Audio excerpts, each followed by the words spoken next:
നമസ്കാരം. ദൃഷ്ടി ന്യൂസിന്റെ പുതിയൊരു വീഡിയോയിലേക്ക് എല്ലാവർക്കും സ്വാഗതം. നമ്മളിന്ന് നോക്കാൻ പോകുന്നത് സ്വാതന്ത്ര്യദിന ക്വിസ് ആണ്. 100 ചോദ്യങ്ങൾ ഉൾപ്പെടുത്തിയിട്ടുള്ളതാണ് സ്വാതന്ത്ര്യദിന ക്വിസ് നമ്മൾ തയ്യാറാക്കിയിരിക്കുന്നത്. ആദ്യത്തെ 50 ചോദ്യങ്ങൾ പാർട്ട് 1 വീഡിയോയിൽ ഉൾപ്പെടുത്തിയിട്ടുണ്ട്. ആദ്യത്തെ വീഡിയോ കാണാത്തവർ അത് കണ്ടതിന് ശേഷം മാത്രം പാർട്ട് 2 വീഡിയോസ് കാണുക. നമുക്ക് ചോദ്യങ്ങളിലേക്ക് കടക്കാം. ഒന്നാമത്തെ ചോദ്യം, ഏത് നിയമമാണ് ജാലിയൻ വാലാബാഗ് കൂട്ടക്കൊലയ്ക്ക് കാരണമായത്? റൗലറ്റ് നിയമം. അടുത്ത ചോദ്യം, ഏത് നേതാക്കളുടെ അറസ്റ്റിൽ പ്രതിഷേധം രേഖപ്പെടുത്താനാണ് ജാലിയൻ വാലാബാഗിൽ യോഗം ചേർന്നത്? Doctor Satyapal and doctor Saifuddin Kitchlew. Himalayan മണ്ടത്തരം എന്ന് ഗാന്ധിജി അഭിപ്രായപ്പെട്ട സാഹചര്യം ഏതാണ്? ഉത്തരം, റൗലറ്റ് വിരുദ്ധ സത്യാഗ്രഹം അക്രമാസക്തമായപ്പോൾ. അടുത്ത ചോദ്യം, റൗലറ്റ് നിയമം ബ്രിട്ടീഷുകാർ പിൻവലിച്ചത് ഏത് വർഷമാണ്? 1922. അടുത്ത ചോദ്യം, റൗലറ്റ് നിയമം നടപ്പാക്കിയ വൈസ്രോയി ആരാണ്? ഉത്തരം, ചെംസ്ഫോർഡ് പ്രഭു. 56ാമത്തെ ചോദ്യം, പഞ്ചാബിലെ കശാപ്പുകാരൻ എന്നറിയപ്പെടുന്നത് ആരാണ്? ഉത്തരം, ജനറൽ റെജിനാൾഡ് ഡയർ. അടുത്ത ചോദ്യം, ജാലിയൻ വാലാബാഗ് കൂട്ടക്കൊലയ്ക്ക് കാരണക്കാരനായ മൈക്കിൾ ഒ ഡയറിനെ ലണ്ടനിൽ വെച്ച് വധിച്ചത് ആരാണ്? ഉത്തരം, ഉദ്ധം സിംഗ്. അടുത്ത ചോദ്യം, ജാലിയൻ വാലാബാഗ് കൂട്ടക്കൊല നടക്കുമ്പോൾ പഞ്ചാബ് ഗവർണർ ആരായിരുന്നു?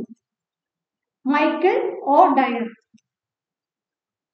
ഉദ്ധം സിംഗ് മൈക്കിൾ ഒ ഡയറിനെ വധിച്ചത് എന്നാണ്? 1940 മാർച്ച് 13. അടുത്ത ചോദ്യം, ഉദ്ധം സിംഗിനെ ബ്രിട്ടീഷുകാർ തൂക്കിലേറ്റിയ വർഷം? 1940 ജൂലൈ 31. അടുത്ത ചോദ്യം, കൗളിംഗ് ഓർഡർ ബ്രിട്ടീഷ് ഗവൺമെന്റ് ഏത് സംഭവവുമായി ബന്ധപ്പെട്ട് പുറപ്പെടുവിച്ചതാണ്? ഉത്തരം, ജാലിയൻ വാലാബാഗ് കൂട്ടക്കൊല. അടുത്ത ചോദ്യം, ജാലിയൻ വാലാബാഗ് കൂട്ടക്കൊലയെ കുറിച്ച് അന്വേഷിക്കാൻ നിയോഗിക്കപ്പെട്ട കമ്മീഷന്റെ പേരെന്താണ്? Hunter commission. Hunter commission report സമർപ്പിച്ച വർഷം? 1920 ആണ്.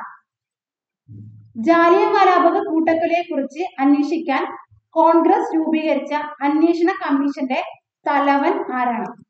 ഉത്തരം, അബ്ബാസ് തയാബ്ജി ആണ്. അടുത്ത ചോദ്യം, ജാലിയൻ വാലാബാഗ് കൂട്ടക്കൊലയിൽ പ്രതിഷേധിച്ച് സർ പദവി തിരിച്ചു നൽകിയ ദേശീയ നേതാവ് ആരാണ്? ഉത്തരം, രവീന്ദ്രനാഥ ടാഗോർ. അടുത്ത ചോദ്യം, ജാലിയൻ വാലാബാഗ് കൂട്ടക്കൊലയിൽ പ്രതിഷേധിച്ച് കൈസർ ഇ ഹിന്ദ് ബഹുമതി തിരിച്ചു നൽകിയത് ആരൊക്കെയാണ്? രണ്ടുപേരാണ്, ഗാന്ധിജിയും സരോജിനി നായിഡു. 67ാമത്തെ ചോദ്യം, ജാലിയൻ വാലാബാഗ് കൂട്ടക്കൊലയിൽ പ്രതിഷേധിച്ച് വൈസ്രോയുടെ എക്സിക്യൂട്ടീവ് കൗൺസിലിൽ നിന്നും രാജിവെച്ച നേതാവ് ആരാണ്? ഉത്തരം, ചേറ്റൂർ ശങ്കരൻ നായർ. അടുത്ത ചോദ്യം, ഇന്ത്യയിലെ പുതിയ ഭരണ പരിഷ്കാരങ്ങളെ കുറിച്ച് അന്വേഷിക്കാൻ നിയോഗിച്ച കമ്മീഷൻ ഏതാണ്? സൈമൺ കമ്മീഷൻ ആണ് ഉത്തരം. അടുത്ത ചോദ്യം, സൈമൺ കമ്മീഷൻ രൂപീകൃതമായ വർഷം?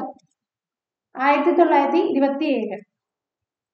70ാമത്തെ ചോദ്യം, സൈമൺ കമ്മീഷൻ ഇന്ത്യയിൽ വന്ന വർഷം ഏതാണ്? 1928 ഫെബ്രുവരി 3. അടുത്ത ചോദ്യം, സൈമൺ കമ്മീഷൻ ഇന്ത്യ സന്ദർശിച്ചപ്പോൾ ഇന്ത്യയിലെ വൈസ്രോയി ആരായിരുന്നു? ഇർവിൻ പ്രഭു ആയിരുന്നു ഇന്ത്യയിലെ വൈസ്രോയി ആയിരുന്നത്. 72ാമത്തെ ചോദ്യം, സൈമൺ കമ്മീഷനിലെ അംഗങ്ങളുടെ എണ്ണം എത്രയാണ്? 7. 73ാമത്തെ ചോദ്യം, 1909 ഇന്ത്യൻ കൗൺസിൽ ആക്ട് അറിയപ്പെടുന്നത് എന്താണ്? മിന്റോ മോർലി പരിഷ്കാരങ്ങൾ എന്നാണ് അറിയപ്പെടുന്നത്. 74ാമത്തെ ചോദ്യം, ഹിന്ദുക്കൾക്കും മുസ്ലിങ്ങൾക്കും പ്രത്യേക വോട്ടവകാശ വ്യവസ്ഥകൾ നിലവിൽ വരുത്തിയ പരിഷ്കാരം? മിന്റോ മോർലി പരിഷ്കാരങ്ങൾ. 75ാമത്തെ ചോദ്യം, ഏത് നിയമത്തിലാണ് ആദ്യമായി ഉത്തരവാദിത്തമുള്ള ഭരണം എന്ന വാക്ക് ഉപയോഗിച്ചത്? Government of India act 1919. അടുത്ത ചോദ്യം, വൈസ്രോയുടെ എക്സിക്യൂട്ടീവ് കൗൺസിലിൽ ചേർന്ന ആദ്യത്തെ ഇന്ത്യക്കാരൻ ആരായിരുന്നു? സത്യേന്ദ്ര പ്രസാദ് സിൻഹ. 77ാമത്തെ ചോദ്യം, മിന്റോ മോർലി പരിഷ്കാരങ്ങൾ ഒരു ഇന്ത്യൻ അംഗത്തെ തന്റെ എക്സിക്യൂട്ടീവ് കൗൺസിലിലേക്ക് നാമനിർദ്ദേശം ചെയ്യാൻ ആരെയാണ് അധികാരപ്പെടുത്തിയത്? ഉത്തരം വൈസ്രോയി. 78ാമത്തെ ചോദ്യം, ഇനി പറയുന്നവയിൽ ഏതാണ് ഇന്ത്യയിൽ സാമുദായിക തെരഞ്ഞെടുപ്പിന്റെ സ്ഥാപനം അടയാളപ്പെടുത്തിയത്?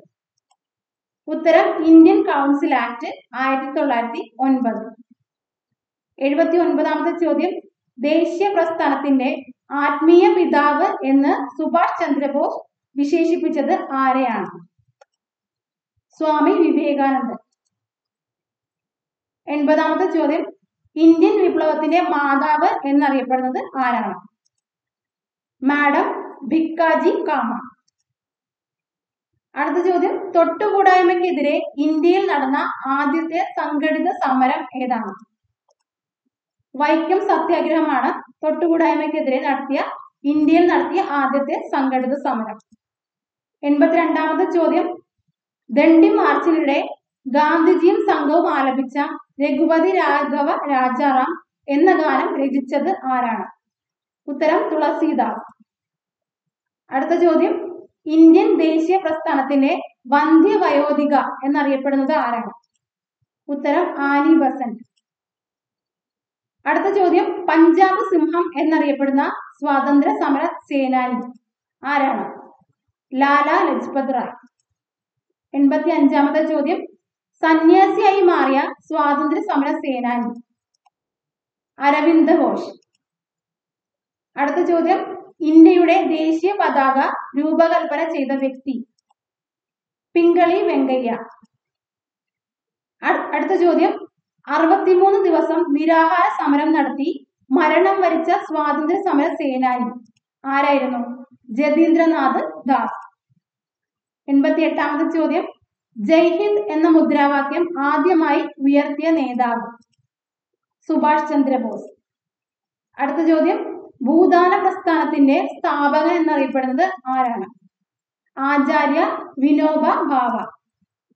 90ാമത്തെ ചോദ്യം, ഓൾ ഇന്ത്യ വാർ മെമ്മോറിയൽ എന്ന പേരിൽ അറിയപ്പെട്ടിരുന്ന ചരിത്ര സ്മാരകം ഏതാണ്? India gate. 91ാമത്തെ ചോദ്യം, സ്വാതന്ത്ര്യാനന്തരം നാട്ടുരാജ്യങ്ങളുടെ സംയോജനത്തിന് നേതൃത്വം നൽകിയത് ആരാണ്? ഉത്തരം സർദാർ വല്ലഭായ് പട്ടേൽ. അടുത്ത ചോദ്യം, എനിക്ക് രക്തം തരൂ, ഞാൻ നിങ്ങൾക്ക് സ്വാതന്ത്ര്യം നേടിത്തരാം എന്ന് പറഞ്ഞ നേതാവ്? സുഭാഷ് ചന്ദ്രബോസ്. 93ാമത്തെ ചോദ്യം, ആഗസ്റ്റ് 15 ജന്മദിനമായ സ്വാതന്ത്ര്യ സമര നേതാവ്? അരവിന്ദ ഘോഷ്. അടുത്ത ചോദ്യം, ബഹിഷ്കൃത ഭാരത് എന്ന മറാത്തി പത്രത്തിന്റെ സ്ഥാപകൻ ആരാണ്? ഉത്തരം ഡോക്ടർ BR അംബേദ്കർ.